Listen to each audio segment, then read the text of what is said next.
Lucky channel వీక్షకులందరికీ నా హృదయపూర్వక శుభాభివందనములండి. గత నెలంతా కాచి కాపాడిన దేవునికే మహిమ కలుగునుగాక.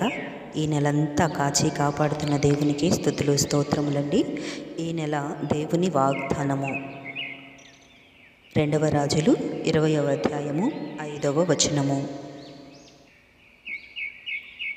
నీవు తిరిగి నా ప్రజలకు అధిపతి అయిన హిజ్కియా యొద్దకు పోయి అతనితో ఇట్లనుము, నీ పితరుడైన దావీదునకు దేవుడగు యెహోవా నీకు సెలవిచ్చినదేమనగా, నీవు కన్నీళ్లు విడుచుట చూచితిని, నీ ప్రార్థన నేను అంగీకరించి యున్నాను, నేను నిన్ను బాగు చేసేదను.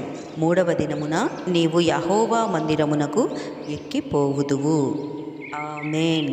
వాగ్దానము వినుచున్న నీవును, మా ప్రాణాంతకమైన వ్యాధి, ఆత్మీయ రోగం అది ఏదైనా సరే హిజ్కియాని స్వస్థపరిచి బాగు చేసి మందిరంలో స్థిరపరిచినట్లుగా నిన్ను కూడా దేవుడు బాగు చేసి మందిరంలో స్థిరపరచబడుదువుగాక. ఆమేన్. ఈ వాగ్దానము నమ్మి విశ్వసించిన నీ ఆత్మకు దేవుని కృప తోడయ్యుండి నడిపించునుగాక. ఆమేన్. ఆమేన్.